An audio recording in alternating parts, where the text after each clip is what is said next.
And so today I've learned about sadhana from a few different teachers, so I'll talk about that today. And also hopefully support you to think about ways that you can cultivate sadhana in your life. Now, we're already doing that by practicing meditation, but there are other practices that you can consider as well.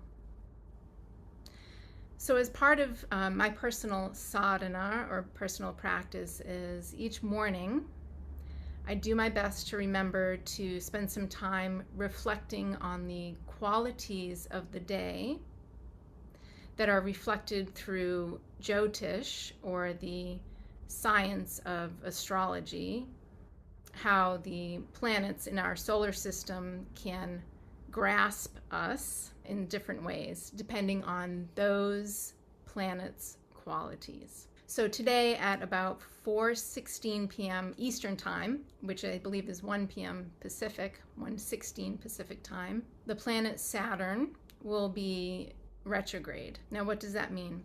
When a planet seems to be moving retrograde, it comes within a closer proximity to the Earth, and its graha, its grasp, can create more of an internal grasp within us. It's like honing its qualities. What are some of Saturn's main qualities? Saturn has to do with responsibility. It has to do with discipline, being a disciple, being disciplined. It also has to do with time, the maya of time, the measurement of time. So we'll feel this. We can feel this as a time where we can take that opportunity to reflect inwardly, deeply, to restructure our lives in different ways. How can we bring or regain a certain type of discipline in different aspects of our lives? Today's also the 13th timing, the 13th fullening of the moon, the waxing moon, the 13th Tithi, Shukla Trayodasi.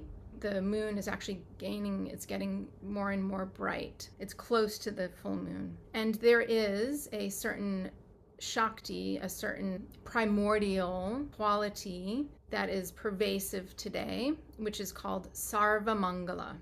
And I always look for confluence between the planetary placements. So Saturn retrograde happening today is quite a big occasion.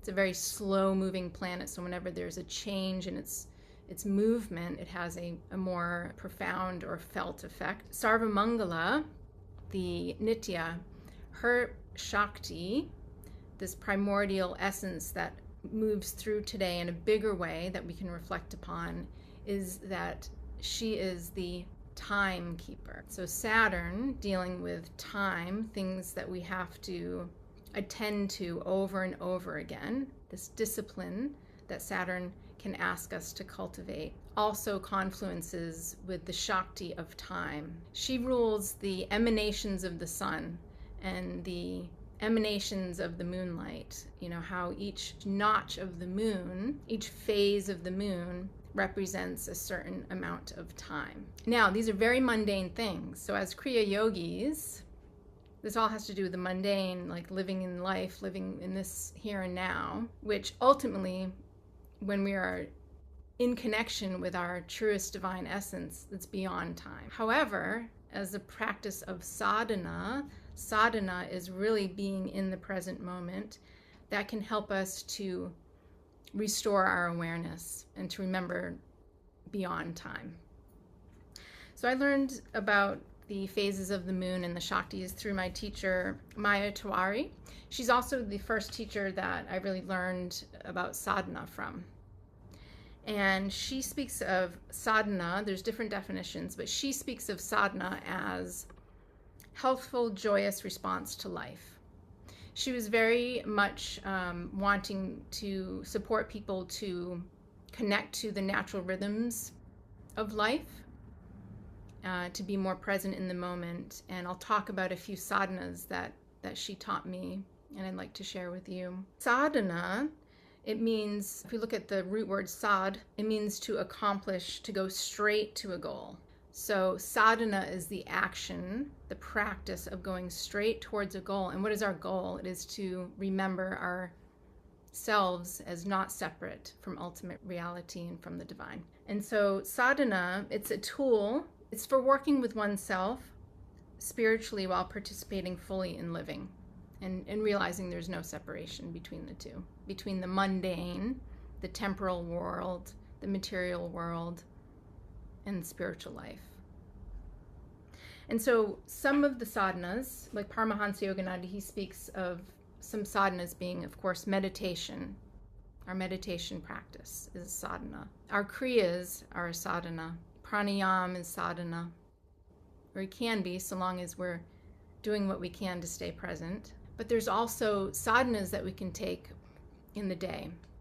And one sadhana that I appreciate that I've learned from Maya Tiwari is a food sadhana. Food is so important. It's what nourishes us. And so I invite you, especially for those of you that have any difficulties or confusions about being nourished, how we are nourished, to consider a food sadhana practice.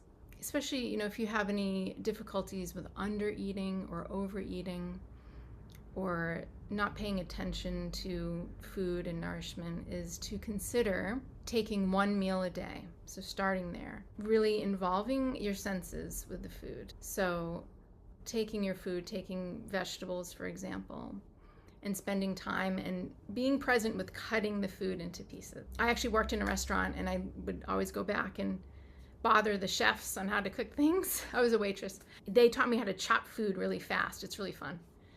And I look like a pro when I do it.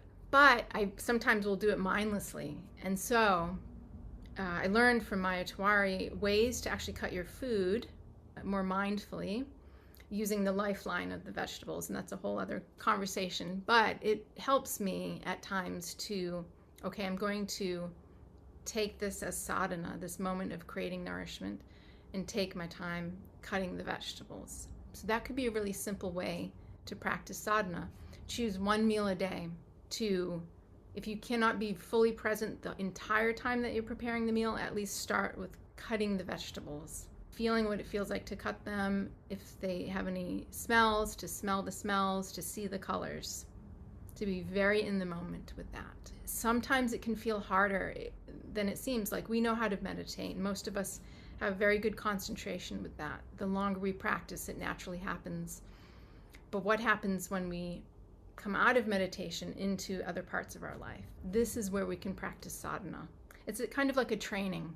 So it trains oneself. It trains us to steer towards awareness in moments that we tend to be habitual or unconscious. One way that helps with sadhana is to be willing to be consistent in your practice and to be very patient. Allow yourself to be accepting of what comes as or right after you practice sadhanas. Because sometimes, for brief moments, something uncomfortable may come through, and to just, in a patient, kind way towards yourself, to be accepting of what comes to you. When I was preparing for this talk, and for me, preparing for talks is a type of sadhana, it can challenge me in ways, and it really helps me to be present and not go off into many different thoughts that I can have about myself in preparing for a talk. Preparing for the talk is sadhana. I try to pay attention to what is around me and what is coming through. And often when I prepare for a talk, I'm looking at different texts, different books of teachers. So Mr. Davis, Paramahansa, for example. And I was at a bookstore with Ryan the other day, this old bookstore, this old book mill, all these old books, and we were looking in this section called spirituality. There was a title by another teacher of mine, Robert Svoboda, and I have this book, but I opened it anyway. It was an older edition than what I had. I'm like, I'm just going to open it. So I just opened it to a page. Now, I'd already decided to do the talk on sadhana. I opened to the page, chapter title, Sadhana. And I thought, okay, this is really delightful. It's very delightful. Get back home, I start perusing some books. One of Mr. Davis's book, I opened towards the end of the book, and he says, real yoga practice is a repeated practice of samadhi until self-knowing is constant. All that is done prior to samadhi practice is preparatory. Sadhana prepares us. It's sadhana that prepares us. That actually reminds me of the time when Mr. Davis was a disciple, first a disciple of Paramahansa. After Paramahansa initiated him and ordained him to be a minister, he sent Roy to Phoenix to be a goat farmer. It was quite an isolated type of experience. But what an opportunity in the beginning of his life as a minister and teacher to go into sadhana, to farm goats, to meditate, to be mostly in isolation. I believe there were others there at times, but he was sent to sadhana. I think it's a very, very potent and necessary part of yoga on our path. So I gave an example of food sadhana as a sadhana to practice in our mundane temporal life. And that is a sadhana of action. But as yogis, we know there's also times of non-action, which is just as important. And so I was thinking about what would be a sadhana of non-action. And I thought, oh, I have one. The urge to gossip. We've all been there. I actually had a horrible habit in my younger years of gossiping because I love to talk, as you can tell. Someone taught me a very helpful lesson in that. I want all of you to take a minute to go within and to be really honest with yourselves. If you have an urge to speak about another person in a negative manner or in a way that will negatively influence someone, that's gossip. This is a habit that we can learn often in family systems as a way to connect, right? In our family systems, it's just this unconscious habit that can pop through. Talking about another family member or something like that as a way to connect, feel that connection, or with friends, that can happen. It can be a really helpful sadhana if you know that you have that tendency. Some people just do, and it's just something that we can work with as a sadhana of non-action, refraining. And so you can ask, if you're not sure, because sometimes it can be hard to tell, you just ask yourself, is this true?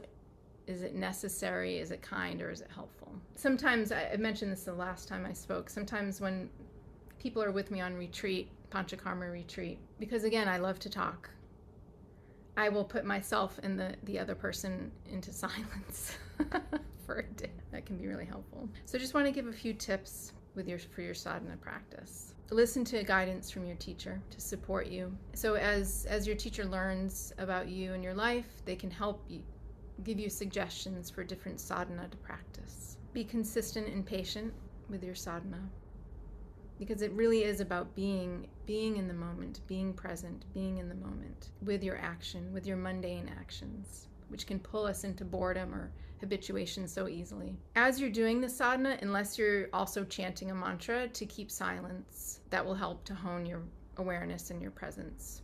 Accept what comes to you with that awareness, with that practice. Practice intensely with full concentration, even if it's short periods of time. So even if it's a minute that you feel that you can actually be very present, that is a great start, and it will grow from there. If you feel stuck or you feel like you're pulling yourself out of the present moment, it's helpful to practice feelings of gratitude, to actually see God in all things. All things, all things. That can be supportive. Just to close, that famous teaching from Paramahansa to Mr. Davis, read a little, meditate more, think of God all the time. Thinking of God all the time is sadhana. So just contemplate that. Think about what actions you can take with conscious awareness and decide to be in the present moment. Make that decision and decide to do this daily. Decide to do it for some action in your day, along with meditation and Kriya.